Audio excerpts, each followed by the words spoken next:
Welcome back to Dark Horror Stories. In today's episode, I'm sharing 11 disturbing night drive horror stories from Utah. These are tales of people who found themselves on lonely desert highways and canyon roads, where the darkness holds things that were never meant to be seen. Make sure to hit that like and subscribe button, and let me know where you're watching from in the comments. Story 1. I was driving back from a job site outside Moab on Highway 191, somewhere past midnight in late September. I'd been doing electrical work at one of those luxury desert retreats that kept popping up, and the contractor had insisted we finish the wiring before I could leave. My truck smelled like fast food and energy drinks, and I'd spilled coffee on my console earlier, leaving this brown stain I kept looking at instead of the road.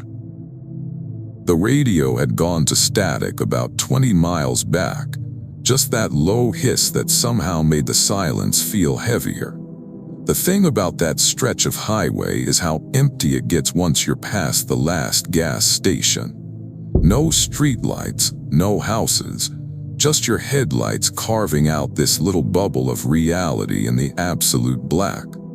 I'd driven it maybe 30 times before, always during the day. At night it felt like a completely different road. The rock formations that looked majestic in sunlight became these hulking shapes pressed against the sky, and I kept thinking about how far I was from anything resembling help. I wasn't scared yet, but I also wasn't relaxed. My shoulders had this tension in them that comes from staring too hard into darkness, trying to see beyond what your headlights show you. The white lines kept pulling my eyes forward, hypnotic, and I'd been driving for maybe 40 minutes when I saw the first one. A person standing on the shoulder of the road. Just standing there facing the highway. I saw them maybe 3 seconds before I passed, and in that time my brain did this weird thing where it tried to make sense of what I was seeing while simultaneously rejecting it. They were wearing pale clothing, I think, or maybe their skin was just that pale. They weren't hitchhiking, weren't waving, weren't doing anything except standing perfectly still about 2 feet from the road's edge. I told myself it was someone whose car had broken down. Maybe they were waiting for a tow truck, or trying to get cell service, or just stretching their legs. The logical part of my brain supplied these explanations rapid fire, like it was desperate to make this normal. But the thing that stuck with me, the thing that made my hands grip the steering wheel harder, was that I hadn't seen a car. No vehicle on the shoulder, no headlights in either direction. Just this person standing in the middle of nowhere at 1 in the morning. I checked my rearview mirror, but my taillights only reached back maybe 30 feet before the darkness swallowed everything. I couldn't see if they were still there or if they'd moved. Part of me wanted to turn around to make sure they were okay. The other part, the part that was making my stomach feel tight and strange, told me to keep driving. 3 miles later, I saw another one. Same thing. Pale clothing or pale skin, standing on the opposite shoulder this time, facing the road. I got a slightly better look at this one because I slowed down without meaning to, my foot easing off the gas like my body had decided something was wrong even if my brain was still catching up. They were tall, I think, taller than seemed quite right, and thin in a way that made me think of those wooden artist mannequins, all joints and angles. This time I definitely looked for a car, craning my neck as I passed. Nothing. Just empty desert and that figure standing there like they were waiting for something.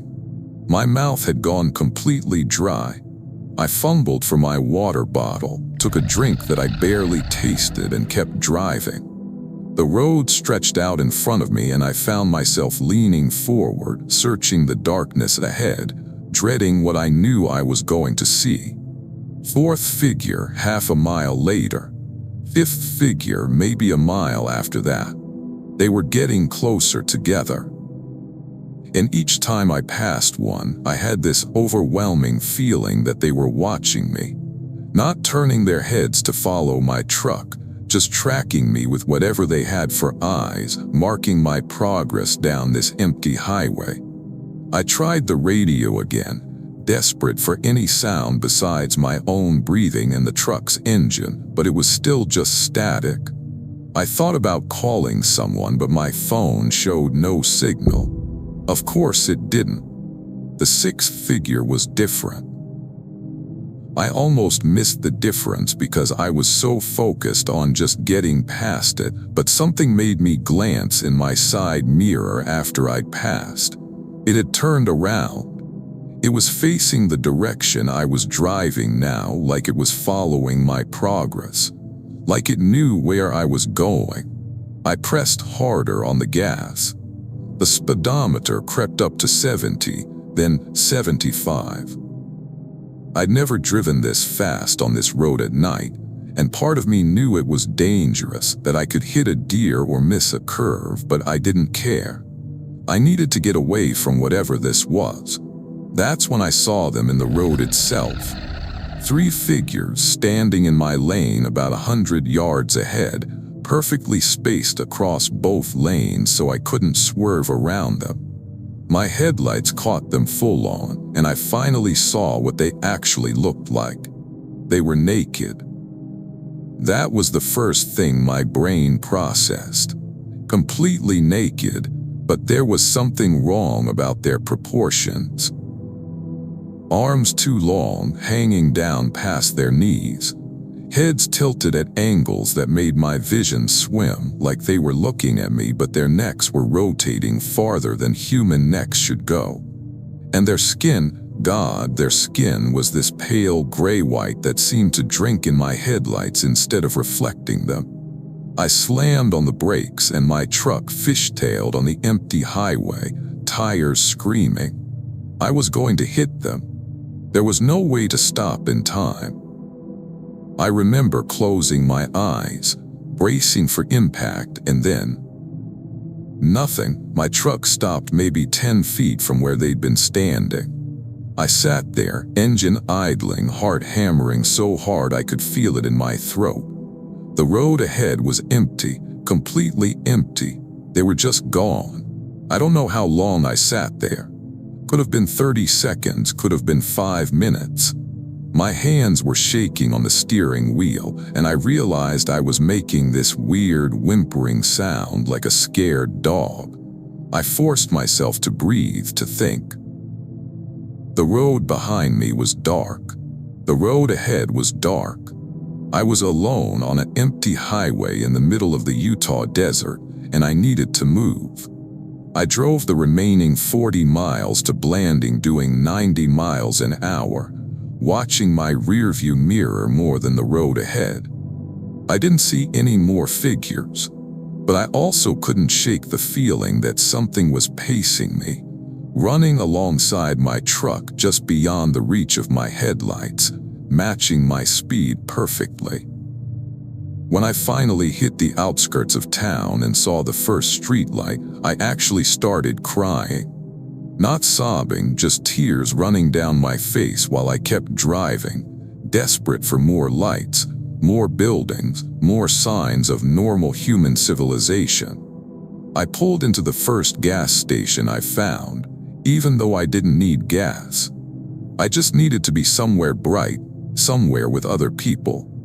There was a guy behind the counter, and I must have looked terrible because he asked if I was okay. I started to tell him, then stopped. What was I going to say? That I'd seen naked people on the highway who disappeared when I almost hit them. I bought a coffee I didn't drink and sat in my truck under the fluorescent lights until the sun came up. 3 days later, I had to drive that route again for work. I scheduled it during daylight, left at noon, made sure I'd be done and back before dark. As I passed the stretch where I'd seen them, I kept my eyes on the road, refusing to look at the shoulders, refusing to acknowledge the flat desert on either side. But I noticed something. Scratches on my passenger side mirror, 4 parallel lines gouged deep into the plastic. They hadn't been there before that night. I know they hadn't. I keep my truck clean and I would have noticed. They were spaced like fingers, long fingers. A story too. My girlfriend Sienna and I were driving up to Salt Lake City from St. George, taking the long way through the mountains because she wanted to photograph the aspens. It was October, maybe 9 o'clock at night, and we'd left way later than we should have.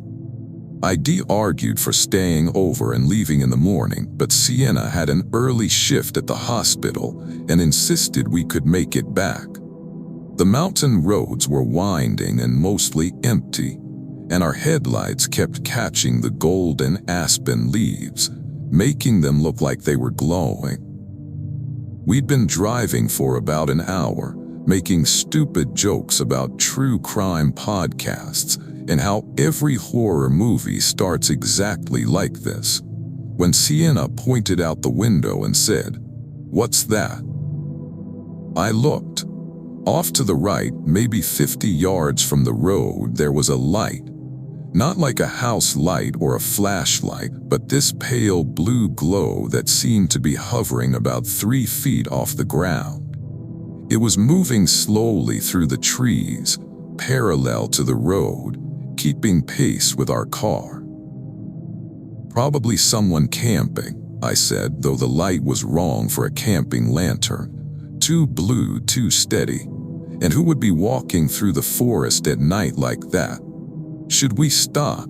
Sienna had her phone out trying to get a photo, but the light wasn't showing up on her screen, just darkness and trees. "No," I said. Something about it made me want to keep driving. The light followed us for maybe a quarter mile, weaving between the aspens, and then it vanished. Just blinked out like someone had flipped a switch. Sienna settled back in her seat. "That was weird." "Yeah," I said, and I tried to focus on the road, on the white line that kept disappearing around curves. But I kept checking my side mirror, looking for that blue light. The forest pressed in close on both sides, and the darkness between the trees seemed thicker than it should be, more solid. 10 minutes later, we came around a sharp curve and almost hit the woman standing in the middle of the road. I jerked the wheel hard, tires squealing, and we skidded to a stop on the shoulder. My heart was hammering. Sienna made this gasping sound and twisted around to look back through the rear window. "Did you see her?" she said. "Did you fucking see her?" I had. She'd been wearing a white dress or gown, long dark hair hanging down past her shoulders. She'd been standing perfectly still, arms at her sides, right in the center of our lane. We missed her by maybe 3 feet. I put the car in park, hands shaking. "Is she okay? Did we?" "She's still there," Sienna said, and there was something strange in her voice. "She's just standing there, Marcus. She's not moving." I looked in the rearview mirror. The woman was still in the road, maybe 30 feet behind us, caught in the glow of our taillights. She hadn't turned around. She was still facing the direction we'd been driving, like a statue. "We should check on her," I said, but I didn't unbuckle my seatbelt. Something felt profoundly wrong. "Maybe she's in shock. Maybe she's hurt." "Marcus," Sienna said quietly, "look at her feet." I looked. The woman's bare feet were hovering about 2 inches above the asphalt, just floating there, toes pointed down like a ballet dancer's, but nothing holding her up. nothing supporting her weight. "Drive," Sienna whispered. "Marcus, drive right now." I put the car in gear, but before I could accelerate, the woman's head started to turn. Not her body, just her head, rotating slowly to face us. It kept turning, past the point where a neck should stop, past 90 degrees, past 180 degrees, until she was looking directly at us with her head on completely backward and her body still facing away. I couldn't see her face clearly in the taillights, just the dark holes of her eyes and the white blur of her skin. But I could see her mouth opening, wider and wider, unhinging like a snake's jaw. I floored it. The car lurched forward, tires spitting gravel, and we shot down the mountain road way too fast for the curves. Sienna was gripping the door handle, saying, "Oh God, oh God, oh God," under her breath, and I was taking corners that should have sent us over the edge, but I didn't care. I needed distance between us and that thing. "Is she following us?" I said. Sienna looked back. I can't see anything, it's too dark."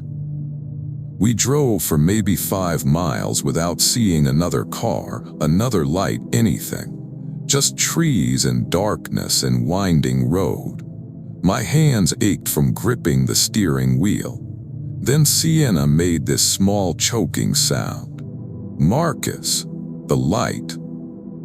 I looked in my side mirror. The blue light was back, moving through the trees beside the road. But this time there were more of them. 3, 4, maybe 5 pale blue lights, all moving at the same speed, all keeping pace with our car perfectly. "What the fuck are those?" Sienna's voice had gone high and thin. "What the fuck are those?" I didn't answer because I didn't know, and saying, "I don't know," out loud would make this more real somehow. The lights stayed with us, weaving between the aspens, and I realized they were getting closer to the road. Slowly, steadily, closing the distance. Then they started appearing in front of us. One light, then another, floating out of the forest onto the road itself.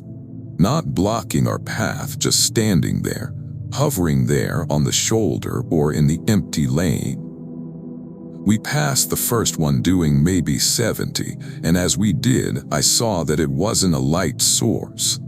It was a person glowing that pale blue color. A woman, I think, though the features were blurred and indistinct, like looking at someone through water. "Don't look at them," I said. "Don't look directly at them."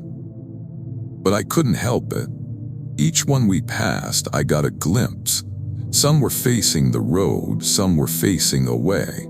Some were still, some were moving with that same unnatural floating motion.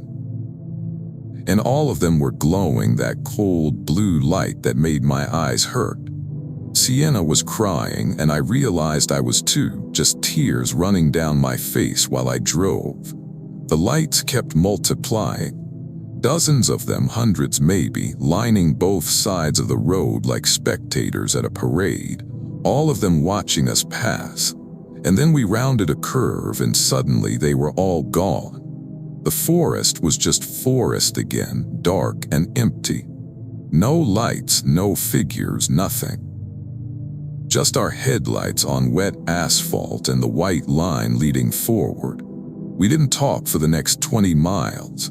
When we finally hit the interstate with its streetlights and other cars and normal reality, Sienna started sobbing for real. Big gulping sobs that shook her whole body. I pulled over and held her, and we sat there in a McDonald's parking lot at midnight, both of us shaking. We never talked about what we'd seen. Not really. We tried once the next day, but the words felt wrong somehow, like talking about it might make it happen again. We broke up 3 months later. It wasn't because of that night, or maybe it was. Maybe something broke between us on that mountain road, something we couldn't repair. Last week, I had to drive through that area again for work. I scheduled it for early afternoon, made sure I'd be through before dark. But as I passed the section where we'd seen them, I noticed something on the shoulder. A pull-off area I'd never seen before with a historical marker. I almost kept driving, but something made me stop, made me get out and read the sign. It talked about a group of pioneers who'd gotten lost in these mountains during an early snowstorm in 1847. 23 people, mostly women and children. They'd wandered for 3 days before the cold took them. Their bodies weren't found until spring. The sign didn't mention lights. It didn't mention anything supernatural. But someone had left flowers there, fresh ones, and carved into the wooden post of the sign were the words, "They're still looking." I got in my car and drove away, and I've never gone back. Story 3. I inherited my uncle's pickup truck after he died, which sounds like a nice gesture until you learn that Uncle Ray had been living out of that truck for the better part of 2 years, driving back roads and camping in pull-offs across southern Utah. The truck smelled like old coffee and the cheap cigars he used to smoke, and I found a dozen empty notebooks in the glove compartment, filled with his cramped handwriting documenting every strange thing he'd seen or thought he'd seen. I'd been meaning to clean it out properly, but I needed a vehicle and my Civic had finally died. So I'd been driving Uncle Ray's old Ford for about 3 weeks when I decided to take it out to Goblin Valley. I'm a photographer, mostly landscape stuff for stock sites, and I wanted to catch the rock formations at sunset. I'd packed my gear, filled up the tank, and headed out on a Thursday afternoon in March. The shoot went fine. Got some decent images, watched the sun go down behind the hoodoos, packed up my equipment as the shadows got long. I should have driven straight back to Green River, but I'd seen a side road on the way and that looked interesting, and I thought maybe I could get some night shots with the stars. Uncle Ray had always said the best photographs happen when you follow your instincts, so I took the turn. The road was graded dirt, not terrible, and it wound through rock formations that looked like melted wax in my headlights. I drove for maybe 15 minutes, found a good pull-off with a clear view of the sky and parked. It was probably 9:30, full dark, and when I turned off the engine, the silence was immediate and total. I set up my tripod, got my camera ready, and was adjusting the exposure when I heard it. A knock. 3 distinct knocks like someone rapping knuckles against metal. It came from the truck bed. I turned around, shining my flashlight at the truck. The bed was empty except for some old tarps and a toolbox that had been Uncle Ray's. Nothing that could have made that sound. I stood there for maybe 30 seconds listening, but there was nothing except the wind moving across the rocks with this low moaning sound. I went back to my camera, but I'd lost my concentration. The knocking had unsettled me in a way I couldn't quite explain. It wasn't threatening exactly. It was more like someone asking to be let in. 5 minutes later it happened again. 3 knocks, deliberate and spaced evenly, definitely coming from the truck. This time I walked all the way around the vehicle, checking every panel, looking for anything that might be loose or banging in the wind. Nothing. The truck was solid, and anyway, there wasn't enough wind to move anything. I opened the driver's door and looked inside, sweeping my flashlight across the seats and floor. That's when I saw the notebook on the passenger seat. I hadn't put it there. I'd cleared out the cab except for a water bottle and my phone. But there it was, one of Uncle Ray's notebooks, open to a page covered in his handwriting. I picked it up, hands shaking for reasons I didn't understand yet, and read what he'd written. March 18th, Goblin Valley Access Road, 9:47 p.m. 3 knocks on the truck bed, repeated at approximately 5-minute intervals. Do not acknowledge, do not respond, do not look directly at source. The entry was dated 2 years ago, almost to the day. I checked my phone. It was 9:43 p.m. The knocking came again, right on schedule, and this time I heard something else underneath it. A scraping sound like fingernails on metal, dragging slowly from the tailgate toward the cab. I stood next to the open driver's door, frozen, every instinct screaming at me to get in and drive. But I couldn't stop staring at the truck bed, watching for movement. Nothing. Just shadows and the dim shapes of Uncle Ray's old gear. I got in the truck, locked the doors, and started the engine. As I was about to put it in gear, my headlights caught something in the rearview mirror. There was someone standing about 20 feet behind the truck. Just a silhouette, person-shaped, perfectly still. I couldn't see any details. No face, no clothing, just a dark shape against the darker rocks. But I could feel it watching me. Not looking, watching. There's a difference, and you know it when you feel it. I reversed, which I know was stupid, but the road was narrow and I needed to turn around. As I backed up, my reverse lights illuminated the figure more clearly, and I wished to God they hadn't. It was wrong. The proportions were wrong. The head was too large and tilted at an angle that made my stomach twist. The arms hung too low, and the fingers, I could see the fingers now, were long and thin and had too many joints, bending in places fingers shouldn't bend. It didn't move as I backed toward it. Just stood there, and I realized that if I kept reversing, I was going to hit it. I slammed on the brakes maybe 8 feet away, wrenched the wheel, and pulled forward to complete the turn. As I did, it raised one of those horrible hands and knocked 3 times on the air, like it was knocking on an invisible door. The sound echoed inside my truck, not through the windows or the body panels, inside like it was sitting in the cab with me. I floored it, and the truck fishtailed on the dirt road, rocks pinging off the undercarriage.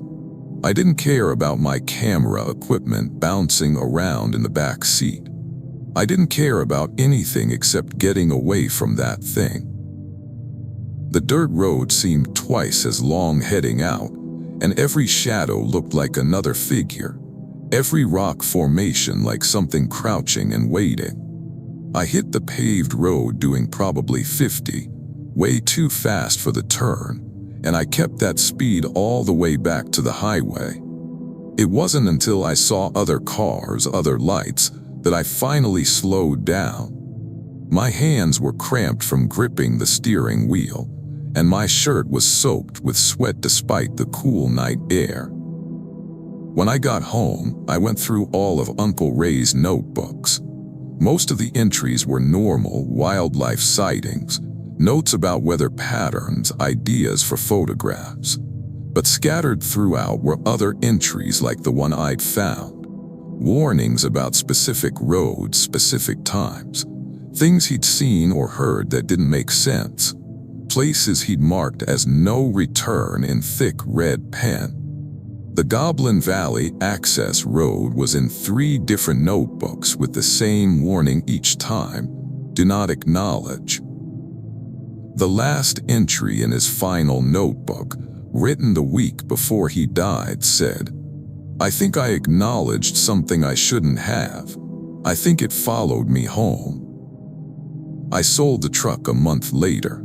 Took a loss on it, didn't care. The guy who bought it called me a week after, said there was something wrong with it, that he kept hearing knocking sounds from the bed. He wanted his money back. I told him to get rid of it. Just get rid of it and don't ask why. Sometimes late at night in my apartment in Salt Lake City, hundreds of miles from those desert roads, I hear 3 knocks on my door. I don't answer. I don't even look through the peephole. I just sit very still and wait for it to go away. Story 4. The worst part about driving for a delivery company is that they track everything. Your speed, your stops, your route efficiency. So when the GPS took me off I-70 onto this county road in the San Rafael Swell, I followed it even though every instinct told me this was wrong. It was 2 in the morning on a Tuesday in January, and I was hauling electronics from Denver to Vegas, making my usual overnight run. The county road wasn't on my usual route. I'd driven this run maybe 40 times, always stayed on the interstate. But the GPS was insistent, showing me this shortcut that would supposedly save 20 minutes. And 20 minutes matters when you're trying to make your delivery window and avoid getting flagged for delays. The road started out paved, then turned to well-graded gravel, then got rougher as I drove deeper into the swell. My trailer was bouncing hard enough that I worried about the cargo, but the GPS kept saying I was on the right route, kept showing me the blue line leading forward. The rock formations on either side looked like massive walls in my headlights, closing in, and I hadn't seen another vehicle in over an hour. I should have turned around. Even before anything happened, I should have turned around and taken the hit on my efficiency rating. But truck drivers are stubborn, and I kept telling myself the road would improve, that I'd rejoin the highway soon. That's when I saw the roadblock. Not a proper roadblock, no police cars or warning signs or anything official. Just a bunch of rocks piled across both lanes, too big to drive over, too many to move quickly. I stopped the truck maybe 50 feet away, put on my flashers, and sat there trying to figure out what to do. The road behind me had been empty. I hadn't passed any turnoffs. I could try to back up the whole way, but that would take hours in a rig this size on a road this narrow. Or I could get out and move the rocks, which would probably take 30 minutes but at least get me moving forward. I grabbed my flashlight, climbed down from the cab, and walked up to the rock pile. As I got closer, I realized something that made my skin crawl. The rocks weren't random. They'd been arranged, stacked carefully, deliberately in a pattern that looked almost like steps or a rough pyramid, and there were marks on them, scratches or carvings, symbols I didn't recognize. Some looked almost like handprints, but the fingers were too long, spread too wide. I stood there with my flashlight, and I became aware of how quiet it was. No wind, no animal sounds, nothing. Just my breathing and the distant idle of my truck's engine. The rock walls on either side seemed to lean in like they were listening. I started moving the rocks anyway. What else was I going to do? Each one was heavy, probably 50 or 60 pounds, and I had to half carry, half roll them to the shoulder. I'd cleared maybe a third of the roadblock when I heard the whistle. It came from up ahead, past the rocks, from the darkness where my flashlight couldn't reach. A clear, sharp whistle like someone calling a dog. 2 short notes, then silence. I stopped moving rocks. "Hello?" My voice sounded small and strange in that canyon silence. "Is someone there?" No answer, just that crushing quiet. I went back to work, moving faster now, wanting to get this done and get back in my truck. 3 more rocks cleared, and then the whistle came again. Closer this time, definitely closer. "This isn't funny," I said, louder now. "I'm just trying to clear the road." The response came, but it wasn't words. It was a laugh. A child's laugh, high and bright, echoing off the canyon walls so I couldn't tell where it was coming from.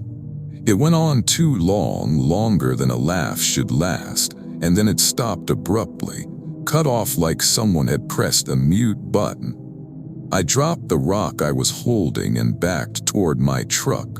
To hell with efficiency ratings. To hell with the delivery window. I'd back up the whole damn way if I had to. That's when I saw them in my headlights. Children standing just beyond the roadblock. 3 of them, maybe 4. Hard to tell because they kept moving, swaying slightly like they were dancing to music I couldn't hear. They looked normal at first glance. Clothes, human proportions, the right height.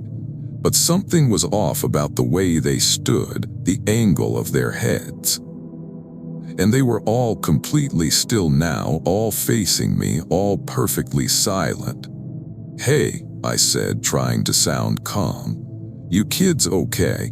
You shouldn't be out here alone, it's dangerous." One of them tilted its head. I'd started thinking of them as it, instead of he or she, because something about them didn't feel human enough for pronouns. The head tilted farther than a head should tilt, almost 90 degrees, and the mouth opened. "Help us move the rocks," it said, and the voice was raw. Too deep, too resonant, like an adult doing a bad impression of a child. "We want to play. Help us move the rocks and we can play." "I need to go," I said, backing up faster. "I need to get back on the interstate." "No interstate," another one said, and this voice was higher, almost a giggle. "No interstate, just the road, just us, just play." They started walking toward me, and that's when I realized what was wrong with their movement. They weren't walking, their legs were moving, but their feet weren't touching the ground. They were gliding, sliding forward like pieces on a board game, and they were getting faster. I ran, made it to the cab, slammed the door, locked it. My hands were shaking so bad I could barely get the transmission into reverse. The children, the things shaped like children, were at my bumper now, and one of them jumped up onto the hood. It pressed its face against my windshield, and I saw it clearly for the first time. The eyes were black, completely black, no whites at all. The smile was too wide, stretching past where the corners of the mouth should end, showing too many teeth. And the skin, God, the skin looked like paper, thin and translucent, with dark shapes moving underneath like shadows swimming through water. "Play with us," it whispered, and I could hear it clearly despite the closed window, despite the engine noise. "Play with us forever." I reversed hard and the thing tumbled off my hood. I didn't check if it was okay. I just kept backing up, using my side mirrors, going way too fast for safety. The other children thing stood in the road watching me go, still swaying, still smiling. I backed up for almost 2 miles before I found a spot wide enough to turn around. My arms felt like jelly, and I was drenched in sweat. When I finally got the truck facing forward and started driving back the way I'd come, I kept checking my mirrors, terrified I'd see them following. But there was only darkness. It took me an extra 3 hours to get back to the interstate, and I missed my delivery window by almost 4 hours. My company wrote me up for the delay, threatened to fire me if it happened again. I didn't care. I didn't tell them what I'd seen because they wouldn't have believed me anyway. But here's the thing that keeps me awake sometimes. A week later, I was looking at my route on Google Maps, trying to figure out where exactly I'd been. I found the exit where I'd left the interstate, found the county road heading into the swell. It only goes about 5 miles before it dead ends. There's no through route. There's no shortcut to Vegas. The road literally goes nowhere. But my GPS had shown me a clear path, a blue line all the way through, and I'd followed it like those children wanted me to. I don't do overnight runs anymore. I quit that company, took a pay cut to work days only. And I never, ever trust a GPS that tries to take me off the interstate. Sometimes, late at night, I still hear that whistle. 2 short notes, clear and sharp, and I know they're still waiting out there in the swell, building their roadblock, waiting for the next driver who trusts their GPS just a little too much. Story 5. My sister Violet and I were driving back from our grandmother's funeral in Richfield, taking Highway 89 south toward Panguitch around 11 at night. We stayed later than planned, helping our aunt sort through Gran's things, and the drive was supposed to take about an hour and a half. Violet was driving because she handles grief better than I do, or at least, she handles it by staying busy, staying in motion. I was in the passenger seat, staring out at nothing, thinking about how Gran used to make these elaborate Sunday dinners, and now that tradition was just gone, like it had never existed. The highway was empty. We passed through a couple of small towns, just scattered lights against the dark, and then it was back to open road and the occasional reflective sign catching our headlights. Violet had the radio on low, some late-night talk show that neither of us was really listening to. "You okay?" she asked, glancing over at me. "Yeah," I lied. "Just tired." "We can stop if you want. Get coffee or something." "I'm fine, let's just get home." About 20 minutes later, we started seeing the deer. Not unusual, Utah highways are full of deer, especially at night. The first one was standing on the shoulder, and Violet slowed down appropriately, gave it space. Standard procedure. The deer watched us pass with that blank expression they have, eyes reflecting our headlights. The second deer was a mile farther, also on the shoulder. Then another. Then 3 standing together. Within 10 minutes, we passed maybe a dozen deer, all standing along the roadside, all perfectly still, all watching our car go by. "That's weird, right?" I said. "Maybe there's something on the road ahead," Violet said. "Like construction or an accident. Sometimes animals react to that stuff." But we didn't see any construction, didn't see any other cars. Just more deer, lining both sides of the highway now, standing about 20 feet apart like sentries. Their eyes caught our headlights and glowed that eerie green-yellow, dozens of pairs of eyes all fixed on us. "Okay, this is really weird," Violet said, slowing down to 40. "I've never seen them act like this. Should we turn around?" "And go where? We're halfway there. The next town is still 30 miles ahead." The deer kept multiplying. 40, 50, maybe more, standing in the scrub brush and on the shoulder and even in the road itself, though they moved aside as we approached, but slowly, reluctantly, like they didn't want to let us pass. Then Violet hit the brakes hard and I lurched forward against my seatbelt. What the hell is that? Ahead of us, maybe 100 yards down the road, there was something massive blocking both lanes. At first, I thought it was a truck or a large animal, but as our headlights caught it more fully, I realized it didn't look like anything I'd ever seen. It was shaped roughly like a deer. 4 legs, a body, a head with what might have been antlers. But it was huge, easily 12 feet tall at the shoulder, and its proportions were wrong. The legs were too thin, like they shouldn't be able to support its weight. The neck was too long, curving upward in a way that made me think of a giraffe or a brachiosaurus. And the antlers, God, the antlers branched and branched and branched, spreading out like a massive tree growing from its skull, so complex and tangled that I couldn't follow any single tine from base to tip. "That's not real," I whispered. "That can't be real." It turned its head to look at us, and the movement was smooth and slow, almost mechanical.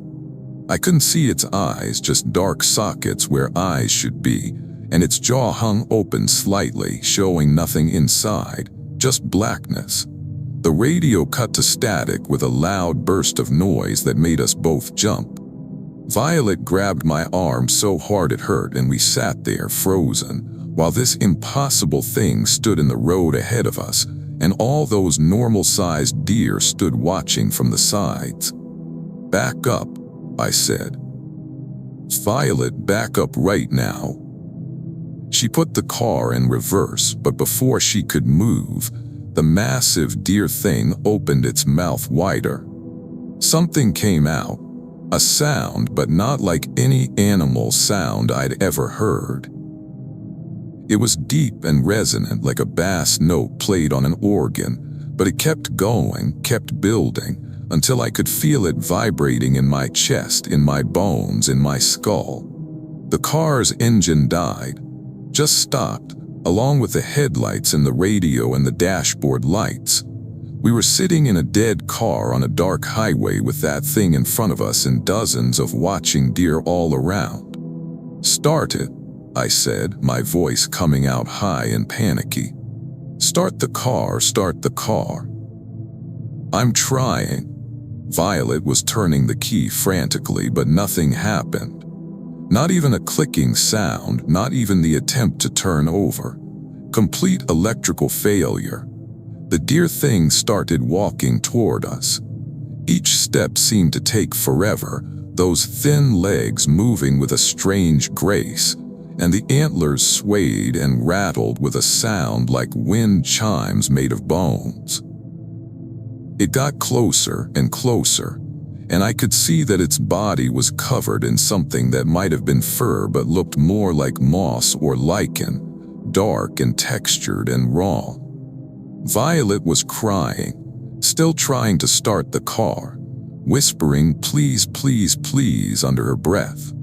I reached over and grabbed her hand, and we sat there holding onto each other while this nightmare approached our dead car. It stopped about 10 feet from the hood, lowered its head, that long, wrong neck bending, until those empty eye sockets were level with our windshield. We could see inside them now, and there was something in that darkness. Movement.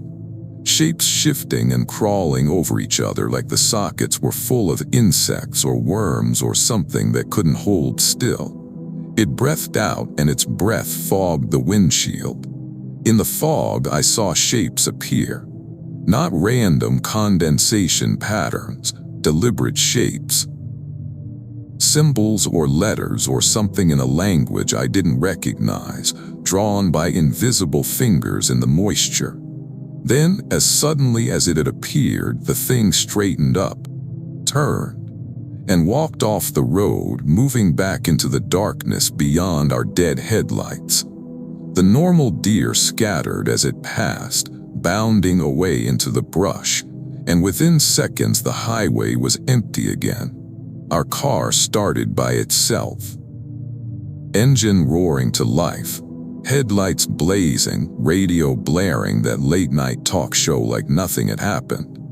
Violet screamed and jerked the wheel, though we weren't moving yet, and I was screaming too, both of us just sitting there yelling in terror and relief and confusion.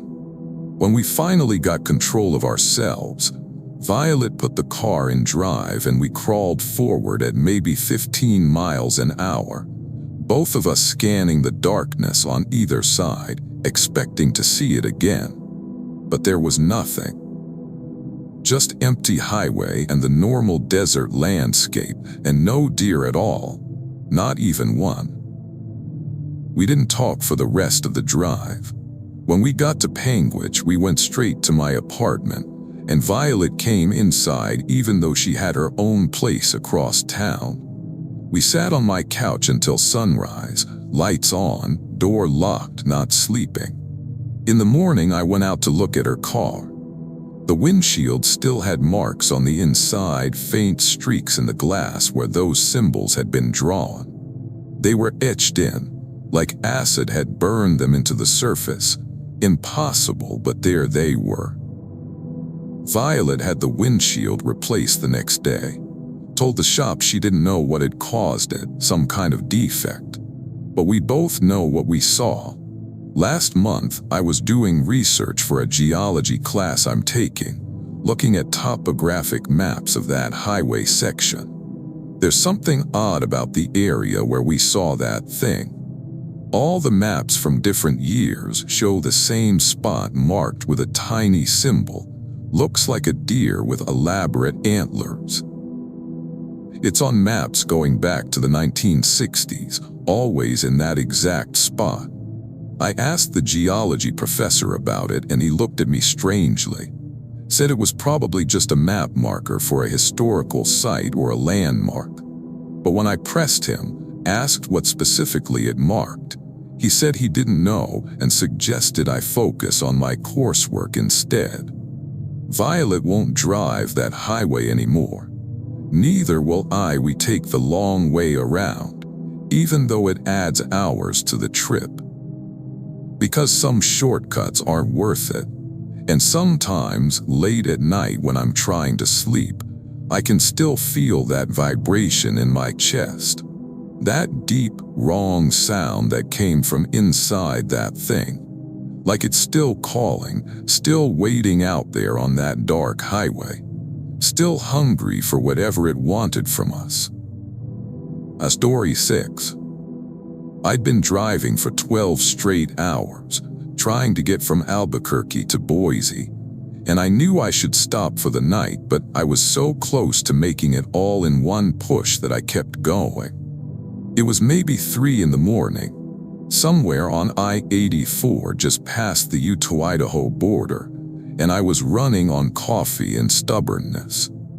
The truck stop signs had promised food and gas at the next exit, so when I saw the ramp, I took it.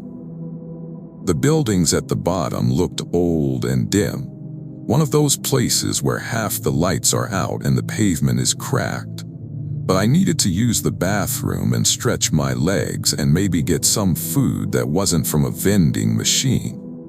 I pulled into the parking lot. There were 3 other vehicles, a semi-truck with its curtains drawn, an old conversion van, and a sedan that looked like it had been sitting there for months, covered in dust and bird droppings. The main building had a flickering neon sign that said Rest Stop Cafe with the second S burned out. I parked, got out, and immediately felt weird.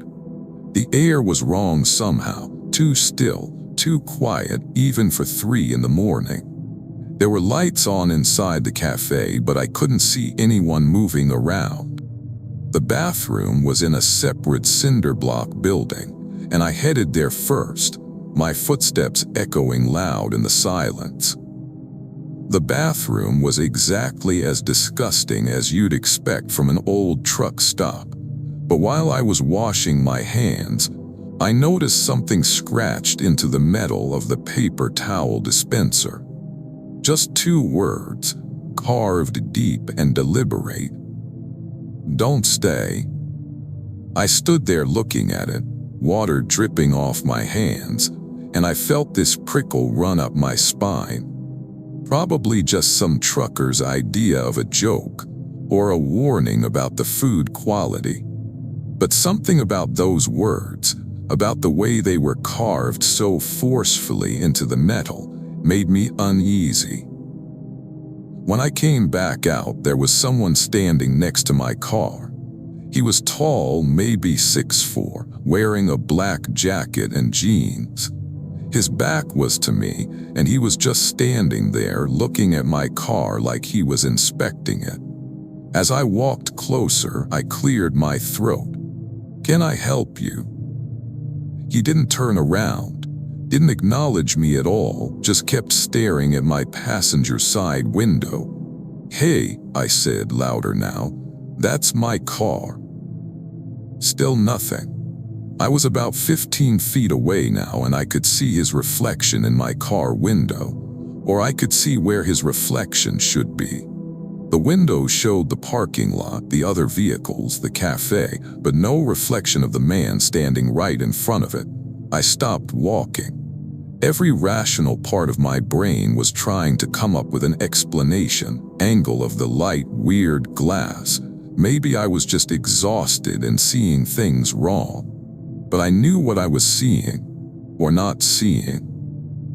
The man finally moved. Slowly, he turned to face me, and that's when I saw that he didn't have a face. Not a blank face or a face covered by shadows, just nothing. Smooth skin from his hairline to his collar, no eyes, no nose, no mouth. Like someone had molded a human shape out of clay and forgotten to add the features. I wanted to run, but my legs felt locked in place. He started walking toward me, and his movements were wrong. Each step looked normal individually, but put together they didn't flow right, like frames of a film with some missing. "I'm sorry," I heard myself say, which was stupid, apologizing to this thing, but my brain was grasping for anything that might help. "I didn't mean to bother you. I'm just passing through." It stopped maybe 5 feet away.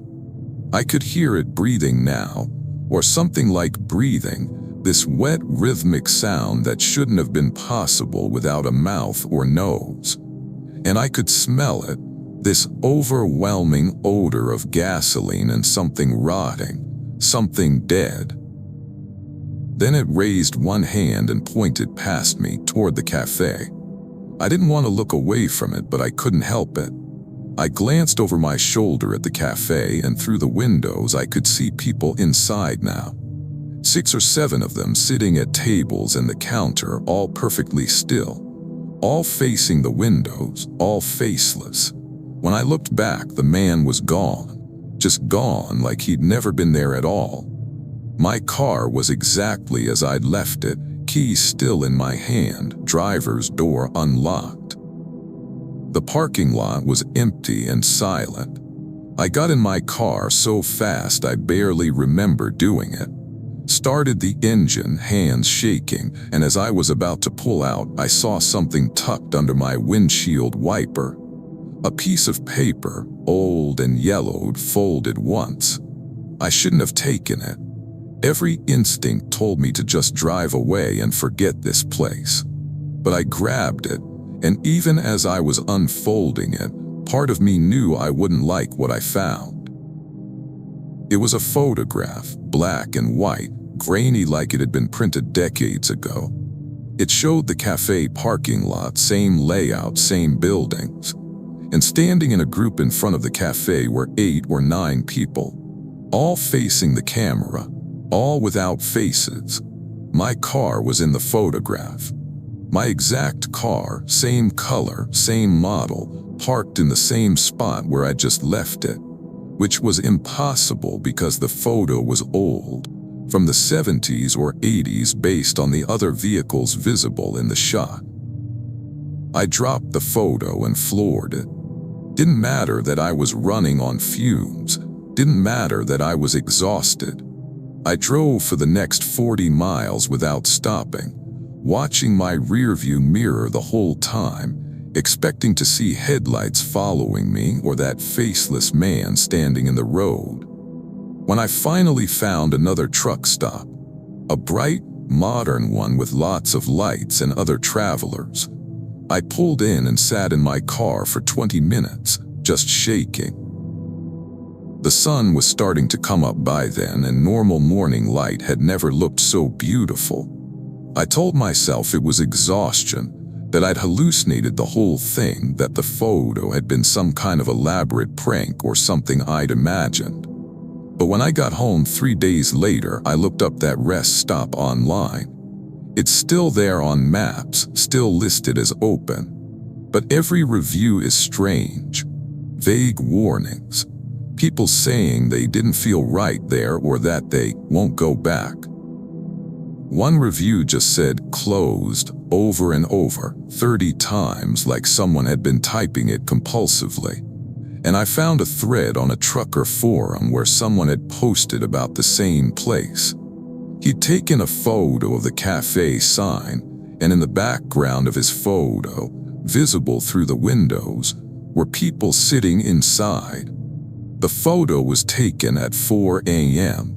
When the poster zoomed in, he noticed none of the people had faces.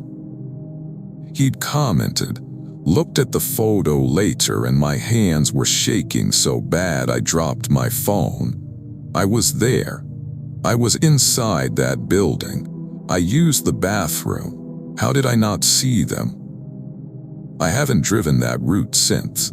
I plan my trips carefully now, make sure I never have to take I-84 through that section. And I don't do all-night drives anymore. Because some places shouldn't exist and some stops aren't meant for living people. Sometimes I still have the photograph. I know that's impossible. I dropped it in the parking lot, left it behind.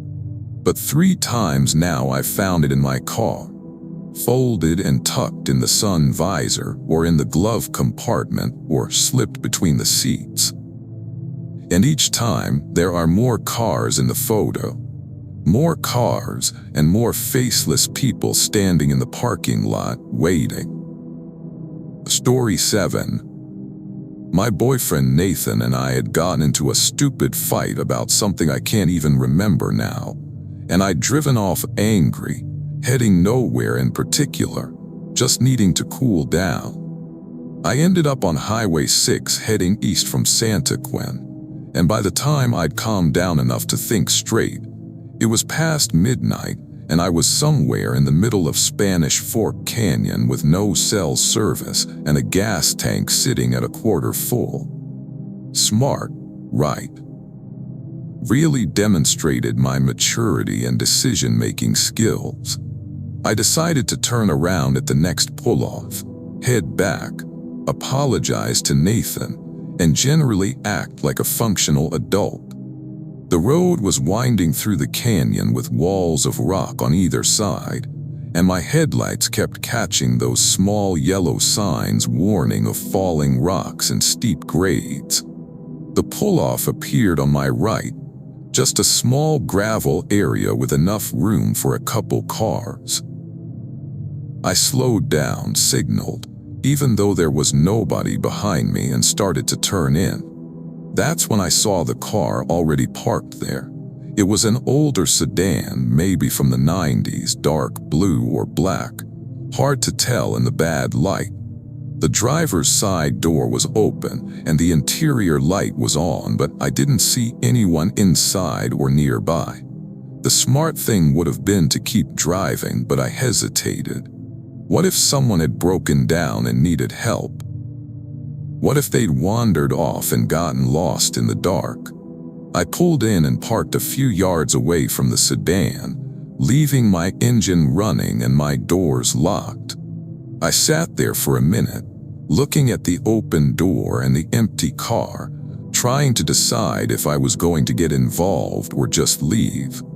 The wind had picked up, making this low howling sound as it funneled through the canyon. The open car door swung slightly on its hinges, creaking. I could see a purse on the passenger seat and something that looked like a child's stuffed animal in the back. I rolled down my window. "Hello, is anyone there? Do you need help?" My voice got swallowed by the wind and the sound of Spanish Fork River rushing somewhere below. No answer. The empty car just sat there with its door open like it was waiting. Against my better judgment, I turned off my engine and got out. I kept my keys in my hand, thumb on the panic button, and walked slowly toward the sedan. As I got closer, I could hear music playing, the car radio turned down low, playing some old country song I half recognized. "Hello," I called again. "If you need help, I have a phone." "Well, I have a phone but no service, but still." I reached the open door and looked inside. The purse was expensive looking, Louis Vuitton or a good knockoff. The stuffed animal was a rabbit, worn and well loved. Keys still in the ignition, engine off. The car was warm, like it had been running recently. On the driver's seat was a phone. I picked it up without thinking. Stupid, I know, but I was running on autopilot by then. The screen lit up, showing the lock screen. The wallpaper was a family photo, a woman, a man, 2 kids, all smiling at the camera. The date stamp on the phone said October 2019, 4 years ago. I dropped the phone back on the seat, my heart suddenly hammering. This was wrong. This was very wrong. I needed to get back to my car and drive away and call the police as soon as I had service. That's when I heard the child laugh. It came from the darkness beyond the pull-off, past where my headlights reached. A little girl's laugh, high and delighted, like she was playing a game. It lasted maybe 3 seconds and then cut off abruptly. "Hello?" My voice came out shaky. "Is someone there? Are you hurt?" The laugh came again, from a different direction this time, closer. I spun around, scanning the darkness, and I saw her standing at the edge of my headlight beams. A little girl, maybe 7 or 8, wearing a dress that looked old-fashioned even from a distance. She was holding the same stuffed rabbit that had been in the car. I could see it dangling from her hand. Her hair hung down past her shoulders in 2 neat braids. "Hi," I said, trying to sound calm and friendly. "Are you okay? Where are your parents?" She didn't answer, just tilted her head to the side, studying me. And I realized that even though she was standing right at the edge of the light, I couldn't see her face clearly. It was like someone had blurred it out, like an old photograph that got smudged. "Sweetie, you shouldn't be out here alone. It's dangerous. Do you need help?" She raised her free hand and pointed behind me. I turned to look, and there was a man standing next to the sedan now. Tall, wearing what looked like a suit, facing away from me. He was swaying slightly, like he was listening to music only he could hear. "Is that your dad?" I asked, looking back at the girl. She was closer now. I hadn't heard her move, hadn't seen her walk, but she'd covered maybe 10 feet and was standing right in my headlight beams. I could see her face now. It was the girl from the phone's wallpaper. Exactly the same dress, same braids, same stuffed rabbit. But her skin was gray and her eyes were completely white, no iris or pupil. And she was smiling, but her smile was wrong, too wide, showing too many teeth that looked too sharp. "We've been waiting," she said, and her voice was wrong too, like 2 voices talking at the same time, one high and childlike, one deep and adult. "We've been waiting for someone to stop." I backed toward my car, not turning around, not taking my eyes off her. The man by the sedan had turned now, and I could see his face, or the place where his face should be. It was covered in darkness, like a shadow had been painted over his features, and the darkness moved and rippled like water. "We're so lonely here," the girl said, taking another step forward. "Everyone drives past, everyone leaves, but you stopped. You stopped, and now you can stay with us." I was at my car now, fumbling for the door handle with one hand while keeping my eyes on them. The girl was still moving toward me with that strange sliding walk, and the man had started moving too, coming around the sedan. I got my door open, threw myself inside and slammed it shut, hit the lock button and started the engine in one frantic motion. The girl was right outside my window now, pressing her gray face against the glass, still smiling that horrible smile. "Don't go," she said, her voice muffled but still clear. "We're a family now, stay with us, stay forever." I threw the car into reverse and hit the gas. The tires spun on gravel, and for a horrible second I thought I was stuck, but then I shot backward out of the pull-off. I cranked the wheel, shifted to drive, and floored it back down the highway. In my rearview mirror, I could see them standing in the pull-off, lit by my tail lights. The girl, the man, and now two more figures, a woman and a boy, all standing in a line, all watching me go, all waving goodbye. I drove all the way back to Santaquin doing 80 miles an hour, hands locked on the wheel, too terrified to even cry. When I finally got cell service, I pulled over and called Nathan, and I started babbling about what I'd seen before he could even say hello. He came and got me, drove my car back while I sat in his truck, still shaking. I told him everything, and to his credit, he didn't tell me I was crazy or exhausted or making it up. The next day, he drove out to that pull-off during daylight, called me from there. The sedan was gone. No sign it had ever been there, no tire tracks, nothing. Just an empty gravel pull-off like dozens of others on that highway. But he found something. Scratched into the rock wall at the back of the pull-off, so faint you'd only see it if you were looking, were words. THOMPSON Family 2019, we stay together. He took a photo and sent it to me. Below the words were 5 tally marks like someone was counting. I looked up the Thompson family later. Found a news article from October 2019 about a family of 4 who disappeared while driving through Spanish Fork Canyon. Their car was never found. They were never found. The case went cold. The article included a photo, same family from the phone's wallpaper, same little girl with braids, same stuffed rabbit. I don't drive that highway anymore. I take the long way around, even though it adds an hour to any trip, and I never ever stop at pull-offs after dark, because they're still waiting there. Still looking for someone to complete their family, and 5 tally marks means they're still one short. A story 8. The contract was simple. Drive a rental car from Salt Lake City to Bluff and back. Test the vehicle on various road conditions. Document any issues. I worked for a company that did vehicle performance assessments, and this was one of the better assignments.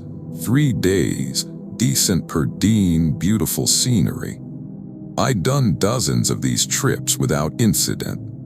I picked up the car on a Monday afternoon, a silver SUV with about 15,000 miles on it. Did my standard checks, loaded my equipment, and headed out around 4 p.m. The plan was to drive straight through, take measurements at specific waypoints, spend the night in Bluff, and do the return trip over the next 2 days with various route deviations. The drive down was uneventful. I to Highway 6, then south through Price and on toward Moab. By the time I was past Monticello, it was after 9 p.m. and fully dark. The road was nearly empty, just me and the occasional semi going the opposite direction. I was maybe 30 miles from Bluff when the car's check engine light came on. Not ideal, but not unusual either. One of the whole points of these trips was to find issues. I pulled over at the next turnout, popped the hood, and did a quick visual inspection with my flashlight. Nothing obviously wrong. No leaks, no smoking, no weird smells. The engine sounded fine. I got back in and checked the diagnostic reader I kept plugged into the OBD port. It showed a generic sensor error, probably a glitch. I cleared the code, restarted the car, and got back on the road. 10 miles later, the radio started acting weird. It was on a classic rock station, playing something by the Eagles, when suddenly the music warped and slowed down like a record player losing power. The singer's voice dropped into this deep, distorted growl, and then the station cut to pure static. I changed stations, but they were all static. FM, AM didn't matter. Then the static resolved into a voice. "Exit 312, it said, male voice flat and emotionless. "Exit 312. Exit 312. I looked at the dash display. Exit 312 was coming up in 2 miles. It wasn't on my route. I was supposed to stay on the main highway, but the voice kept repeating, getting louder until it was almost shouting through my speakers. "Exit 312. Exit 312. Exit 312. I turned the radio off. The voice continued, now coming from the car's other speakers, the door speakers, the rear speakers, even the navigation system speaker. All of them chanting in unison, "Exit 312. My scalp was prickling. This wasn't a normal malfunction. Car electronics don't do this. But the exit was right there, and some part of me, the part that wasn't thinking clearly, the part that was unnerved by the chanting, took the turn. The voices stopped immediately. I was on a 2-lane road heading east, away from the highway. No lights, no buildings, just empty desert and rock formations casting strange shadows in my headlights. I drove for maybe a mile, telling myself I'd turn around at the next opportunity, and then the car's GPS came to life even though I hadn't activated it. The screen showed a map, but it wasn't a normal map. The roads were in the right places, but everything else was labeled wrong. Towns had names I'd never heard of: Ashpoint, Graymore, Silence. The highway I just left was labeled the old road, and my current location showed a single word: territory. A blue line appeared on the screen, showing a route. Not to Bluff, not back to the highway, but deeper into the desert, along roads that got smaller and more primitive. And at the end of the blue line was a marker labeled home. I tried to turn off the GPS. The screen wouldn't respond to touch. I tried to restart the entire system. Nothing. The blue line just sat there, pulsing gently, and a computerized voice said, "Proceed to the route, proceed to the route." "No," I said out loud like the car could hear me. "I'm turning around. This is a malfunction." I slowed down to find a place to turn around, and that's when all the car's doors locked simultaneously. Heavy thunk of the power locks engaging, and then a grinding sound as the lock mechanism seemed to fuse into place. I pulled the door handle. Nothing. Child safety locks were somehow engaged on all doors, even though I was alone. The windows wouldn't roll down. I tried the unlock button. It pressed in but didn't do anything. I was locked inside the car, and I was still moving because my foot was on the gas because I hadn't stopped yet, and the car was following the road deeper into the desert. I slammed on the brakes. The car slowed but didn't stop. It was like the brakes were only partially working. I could slow us down to about 15 miles an hour, but when I tried to come to a complete stop, the engine would rev and the gas pedal would push back against my foot, overriding me. "Let me out," I was shouting now, hammering on the window with my fist. "Let me out." The radio came back on, that same flat voice.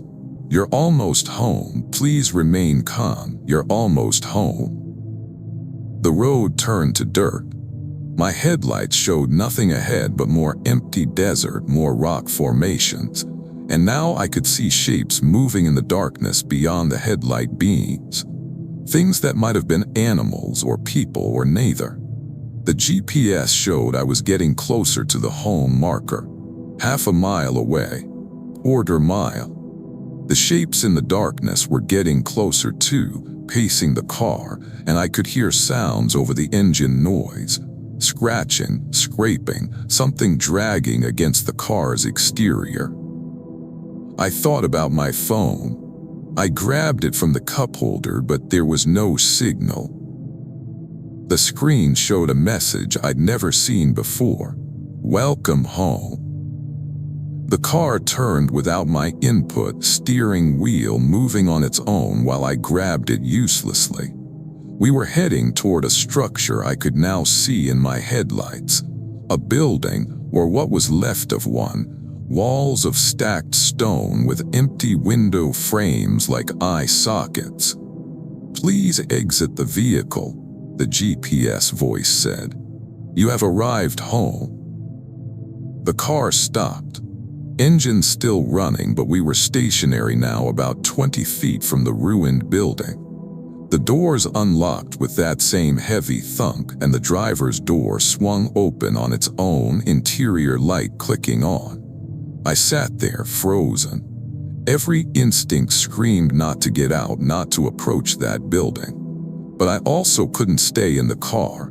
God only knew what would happen if I stayed. I got out slowly, leaving the door open, the engine running. The night air was cold, and I could hear wind moving through the ruins, making this low moaning sound. The shapes I'd seen earlier were gone, or hiding, or watching from the darkness. "Hello," I called out. "Is anyone there?" From inside the building I heard movement. Something scraping across stone, slow and deliberate. And then a light appeared in one of the window frames, not electric light but flickering like a candle or torch. A figure moved into the window. Tall, human-shaped, but the proportions were subtly wrong. Arms too long, head too narrow. It raised one hand and beckoned to me. I ran. Just bolted back to the car, threw myself into the driver's seat and grabbed the door to pull it closed. But it wouldn't close. The door held at a certain angle, like something was blocking it, and I could feel resistance, could feel something pushing back against me. I stomped on the gas anyway, door still open, and the car lurched forward. The door slammed shut on its own as we accelerated, and I spun the wheel, trying to turn around on the narrow dirt road. The GPS was screaming now, not words but this horrible high-pitched wail like feedback, and the headlights were flickering, making everything strobe. I found the main road somehow. Don't ask me how. I was just driving blind and panicked, and I kept going until I hit pavement. The car's systems were all going haywire. Lights flashing, radio screaming, dashboard display showing gibberish, but the car was moving and that was all that mattered. I drove until I saw lights from the highway in the distance, and as soon as I merged back onto the main road, everything stopped. The radio went silent.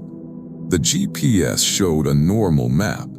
The dashboard display returned to normal readouts. It was like nothing had happened.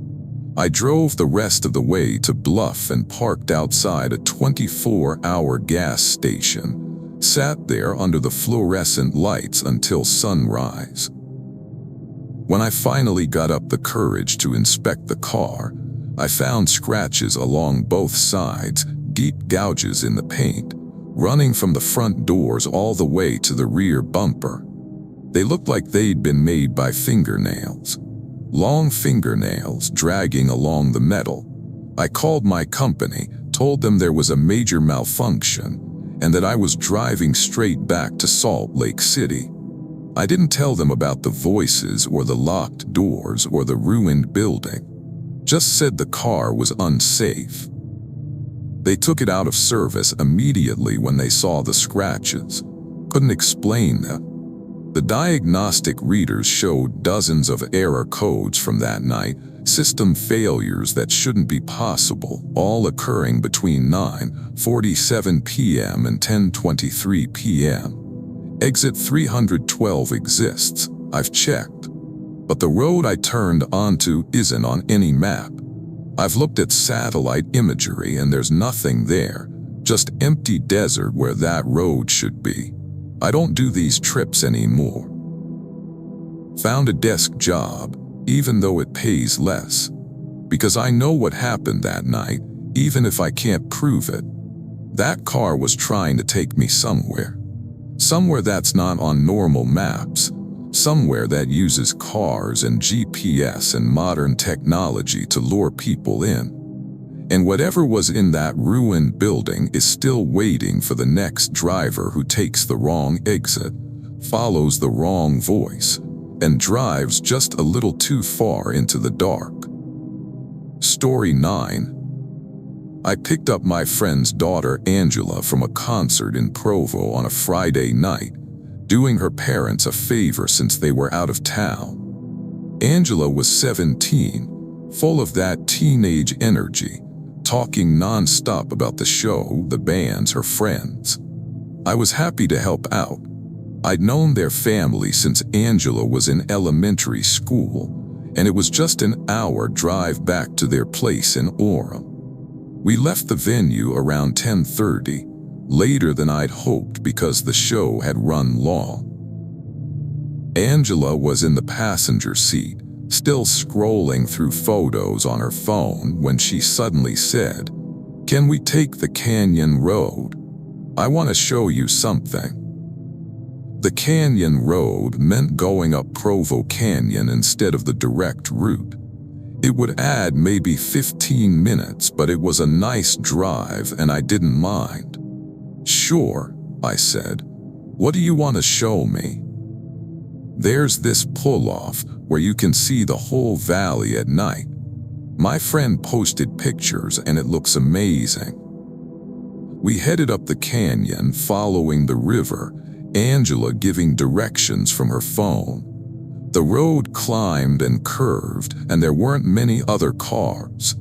Most people had probably finished their Friday night activities and were already home. "It should be coming up," Angela said, leaning forward. "There, that sign." She was pointing at a small brown marker. "Scenic Overlook 1 mile." We followed the signs onto a side road that narrowed quickly, climbing higher. My car's headlights swept across pine trees and rock faces, and I was starting to wonder if this was a good idea when the road opened into a small parking area. Angela was right. The view was spectacular. We could see the whole valley spread out below us, lights twinkling like someone had scattered diamonds across black velvet. We got out of the car, and Angela immediately started taking photos. I walked to the edge of the overlook, where a simple metal railing marked the drop-off. Must have been a 300-foot drop down to the next ridge, easy. The wind was strong up here, cold, whipping Angela's hair around her face as she posed for selfies. "This is perfect," she said. "Thank you for..." She stopped mid-sentence. I turned to look at her and she was staring past me, past the railing, down into the darkness below the overlook.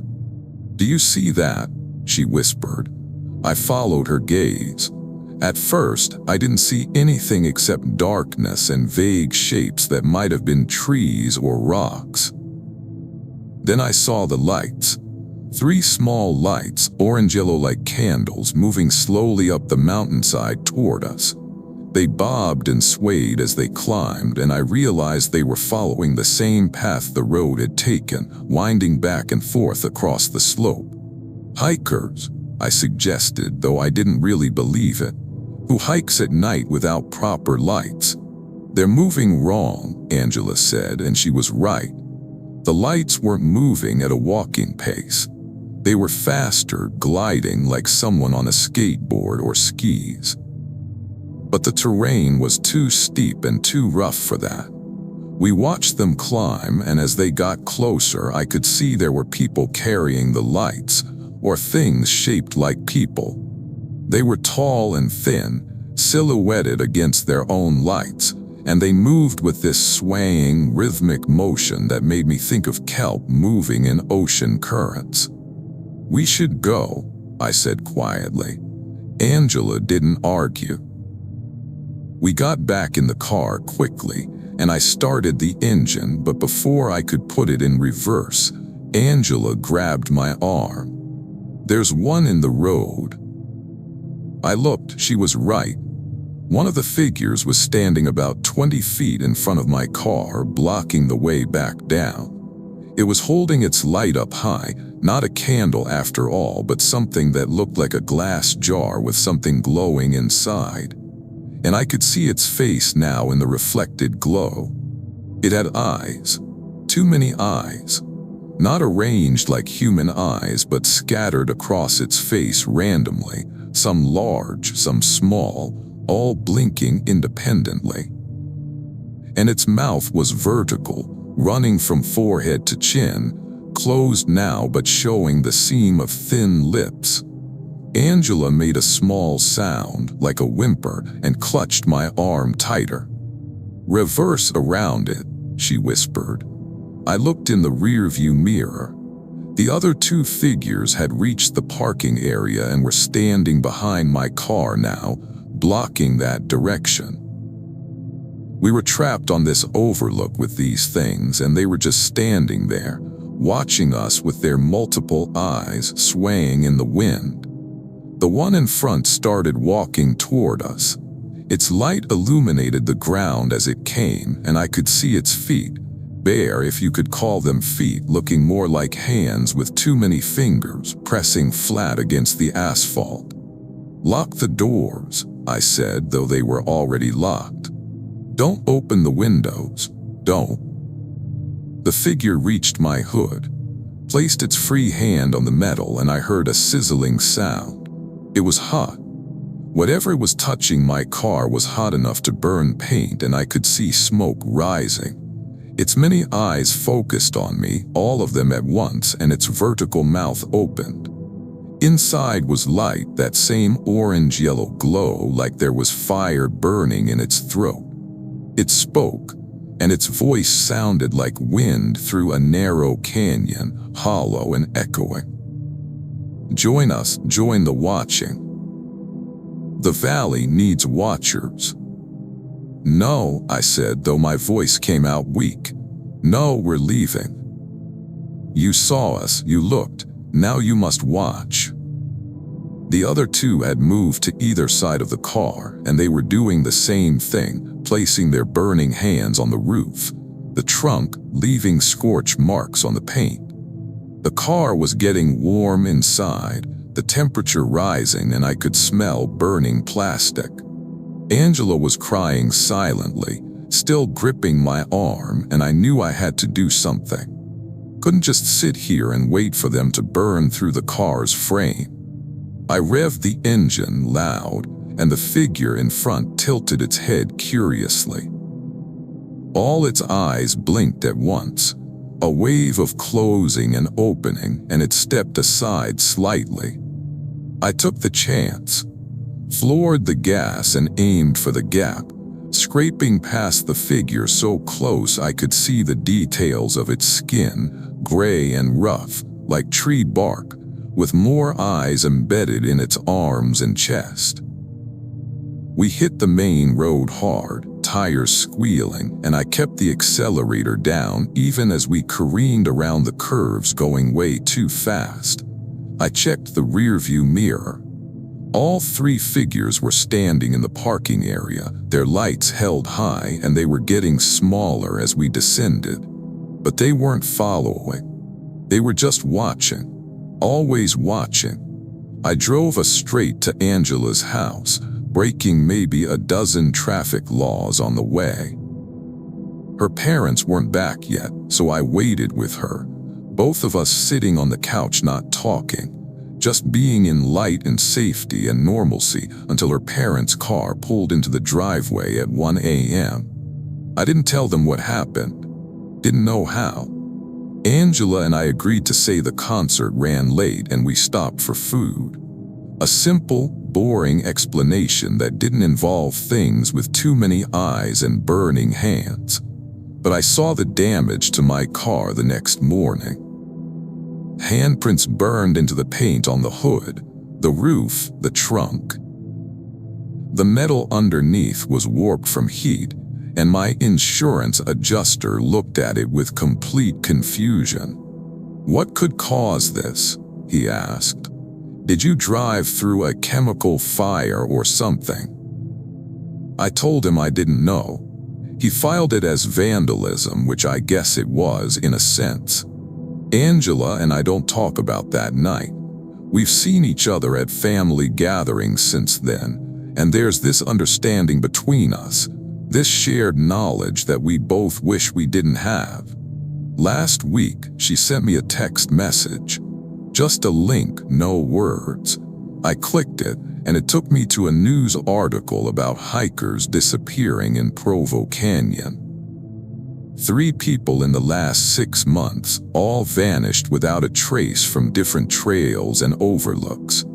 The article included a photo of one of the missing persons, last known locations, a scenic overlook with a view of the valley, the same overlook where we'd been. In the background of the photo, barely visible in the trees, were 3 small lights. I didn't respond to Angela's text. I deleted it, but I know what she was telling me.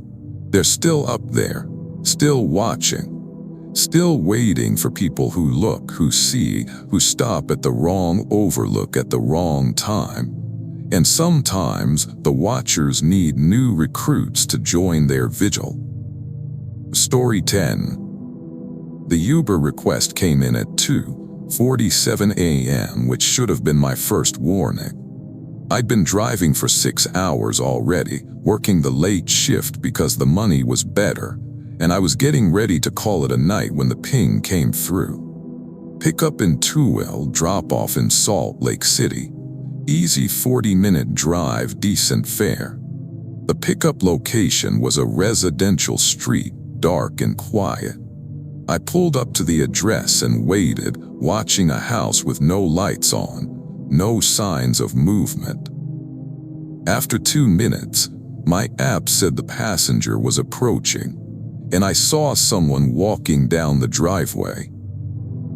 A woman, maybe mid-30s, wearing a long coat and carrying a small suitcase. She got in the back seat without saying hello, and I caught her face in the rearview mirror for just a second before she looked down at her phone. Pale skin, dark hair pulled back, no makeup. "Going to Salt Lake City," I confirmed, following the script. "Yes," she said quietly. "Thank you." We pulled away from the curb and I headed toward the highway. The roads were empty, that dead time between bar close and early morning commuters. Just streetlights and the occasional traffic signal changing colors for nobody. We'd been driving for maybe 10 minutes when she spoke again. "Do you mind if I ask you something?" Sure, I said, expecting the usual small talk about how long I'd been driving or whether I liked the job. Do you believe in choices? Like, real choices? Or do you think everything's already decided? I glanced in the mirror. She was still looking at her phone, not making eye contact. I don't know, I said honestly. I guess I believe we make choices, but maybe some things are meant to happen regardless. She was quiet for a long moment then. I made a choice tonight. I think it was the right one, but I'm not sure anymore. The conversation was getting weird, and I was trying to figure out how to respond when I noticed something strange. My GPS was showing our route, but it had added a detour I hadn't authorized.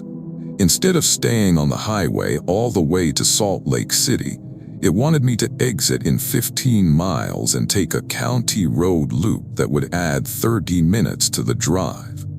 Sorry, I said. My GPS is being weird. Let me fix this. I tried to cancel the detour, but the app wouldn't respond. The screen was frozen, showing that weird route with the blue line leading off the highway into dark, empty areas. It's fine, the woman said. Take the detour. It'll add time to your trip. I won't charge you for. Take the detour. Please. Something in her voice made me not argue. I kept driving, and when the exit came up, I took it even though everything in my body was screaming that this was wrong.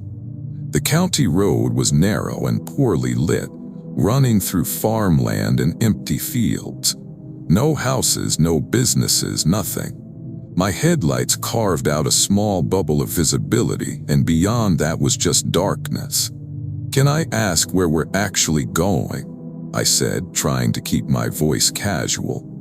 I don't know, she said. But I'll know when we get there. I looked in the mirror again, and this time she was looking back at me. Her eyes were strange, too dark, too deep, like I was looking into wells instead of eyes. Look, I said, if you're in some kind of trouble, I can help. I can call someone, or we can go to a police station. I'm not in trouble, she said. You are. The car swerved slightly as my hands jerked on the wheel. What? You picked me up. You made that choice. Now we're both going where we need to go. I should have stopped the car right then. Should have ordered her out, called the police, done anything except keep driving. But my foot stayed on the gas, and we kept following that county road deeper into nothing. The GPS pinged.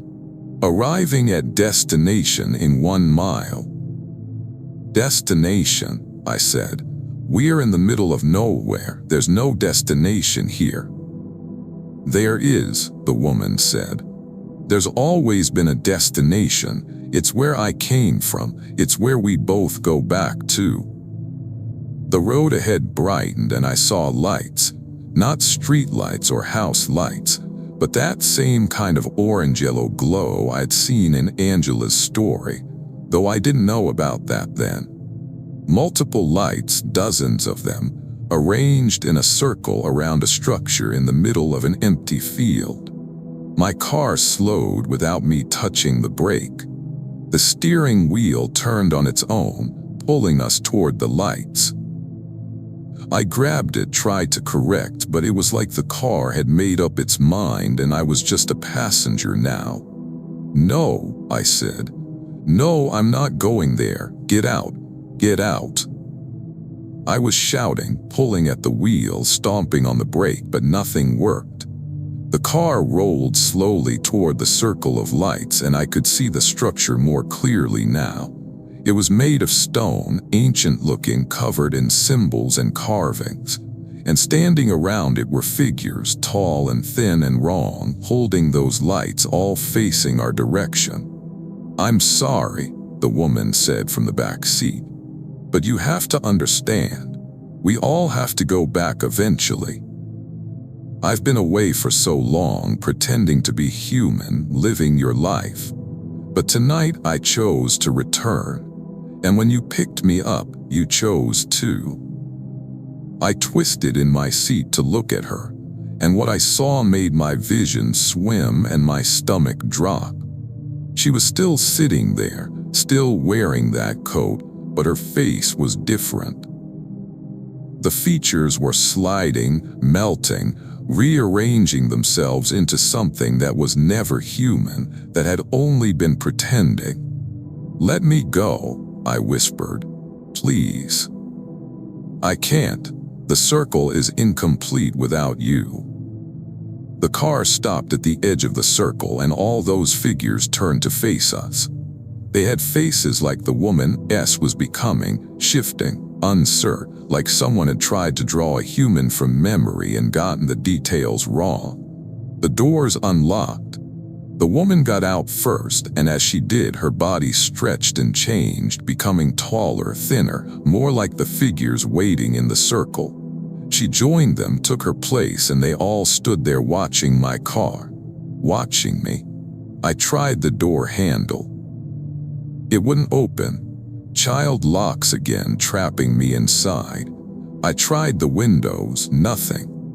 I was sealed in this car in the middle of an empty field, surrounded by things that weren't human, and nobody knew where I was.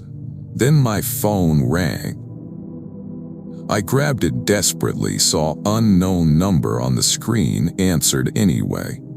"Drive," said a voice. A man's voice, urgent.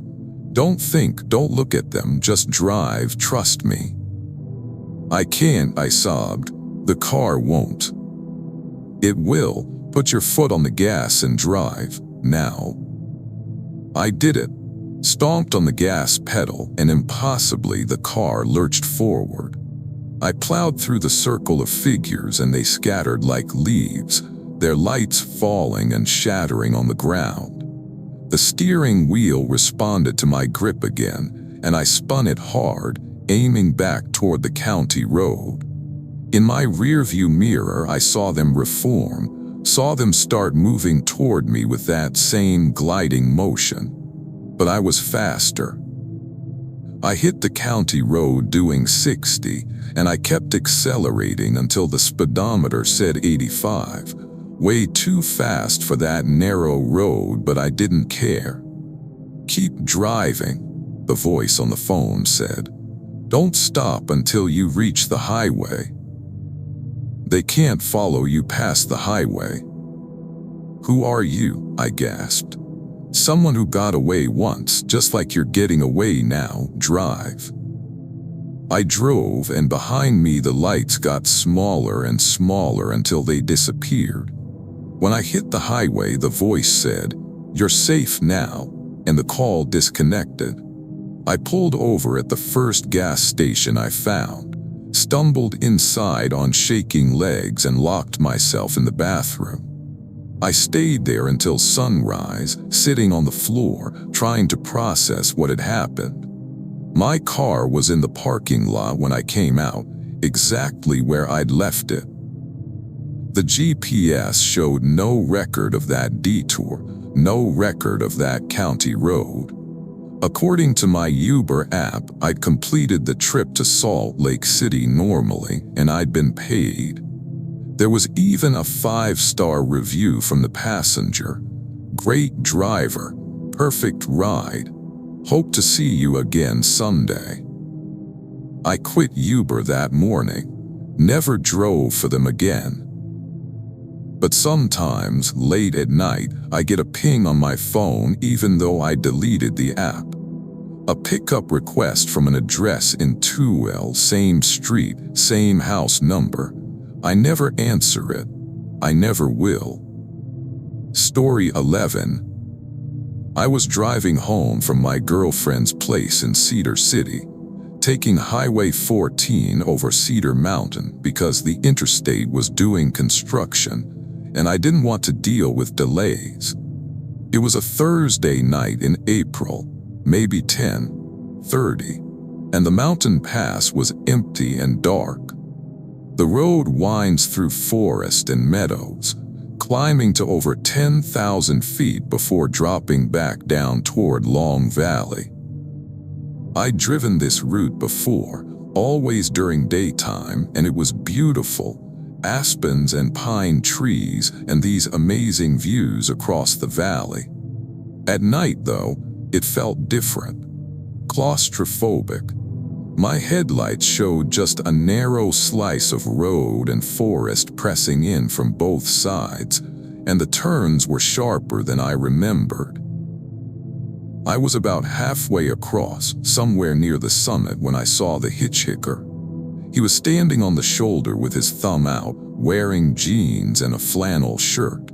Just a normal-looking guy, maybe in his 20s. As I got closer, I could see he had a backpack at his feet and a friendly expression on his face. Every instinct told me not to stop. It was late, I didn't know this person, and we were in the middle of nowhere. But he looked so normal, so harmless, and I thought about how I'd feel being stranded up here in the cold. Against my better judgment, I pulled over. He jogged up to the passenger window and I lowered it a few inches. "You okay?" I called out. "Car broke down about a mile back," he said, pointing behind him. "Phone's dead. I've been walking for an hour. Any chance you're heading toward Panguitch?" I wasn't, but it was sort of on my way.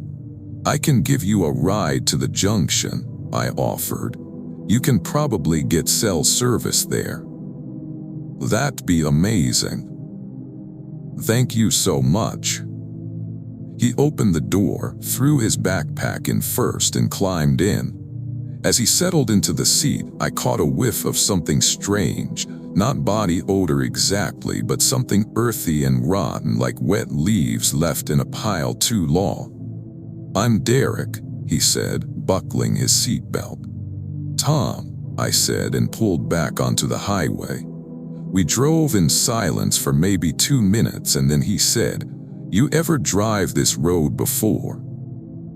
"A few times, during the day though." "It's different at night," he said. "You see different things at night." I glanced at him. He was staring straight ahead, that same friendly expression on his face, but something about his eyes was off. They didn't blink as often as they should. "What do you mean?" I asked. "Just that there are things up here, in the forest. Things that come out when it's dark." I tried to laugh. "Like bears, mountain lions." "Like me," he said quietly. I felt my stomach drop. "What?" He turned to face me fully, and his smile got wider, too wide. The corners of his mouth stretched past where they should stop, pulling back toward his ears, and I could see his teeth, too many teeth, overlapping and sharp. "You shouldn't have stopped," he said, and his voice was different now, deeper. "But I'm glad you did. I've been waiting for hours." I jerked the wheel, trying to swerve and throw him off balance, but he moved faster than I could track. 1 second he was in the passenger seat, the next he was crouched on the dashboard, impossibly balanced, his face inches from mine. "Don't be rude," he said. "I just need a ride, all the way down the mountain, all the way to the place where the roads meet. That's where we gather, that's where I need to be." I slammed on the brakes, and he tumbled forward, hitting the windshield with a thud. But he didn't fall off. He stayed stuck to the glass like a spider, his limbs spread out, his too wide smile pressed against the windshield. "Can't stop," he said, his voice muffled. "Have to keep driving. Those are the rules." "Get off my car," I was screaming, putting the car in park, reaching for the door handle. "If you stop," he said, "the others will come. And you don't want the others to come. They're not as friendly as me." I looked in my mirrors and I saw them. Shapes moving through the trees on both sides of the road, keeping pace with my stopped car. Dozens of them, maybe more, all moving with that same wrong, gliding motion, all heading toward us. "Drive," Derek said. "Drive now and I'll keep them away. Stop and they'll tear your car apart to get to you." I put the car in drive and floored it. Derek slid up onto the roof with a thump, and I could hear him up there moving around, his feet, or whatever he had for feet, scraping against the metal. The shapes in the trees kept following, but they didn't come onto the road. They stayed in the forest, pacing us, and occasionally I'd catch a glimpse of faces, pale and stretched and wrong. "Faster," Derek called from the roof. "They're getting braver."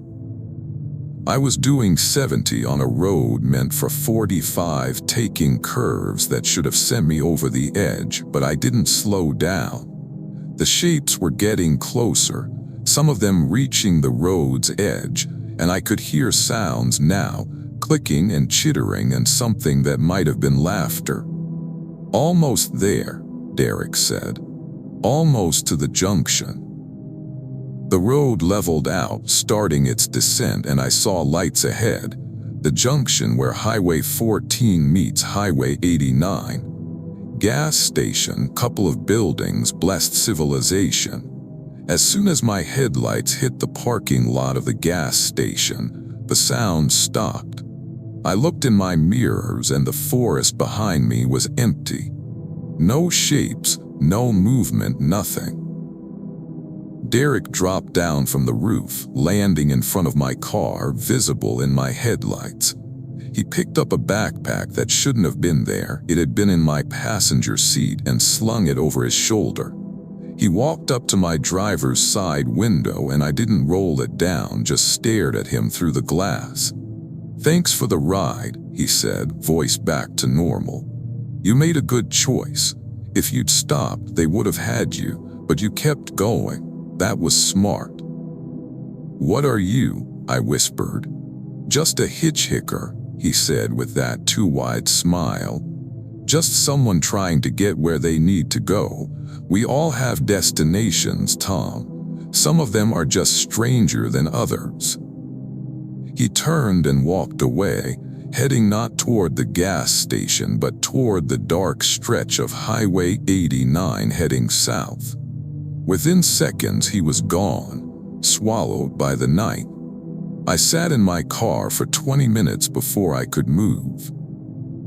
When I finally pulled into the gas station, my hands were shaking so badly I could barely hold the pump.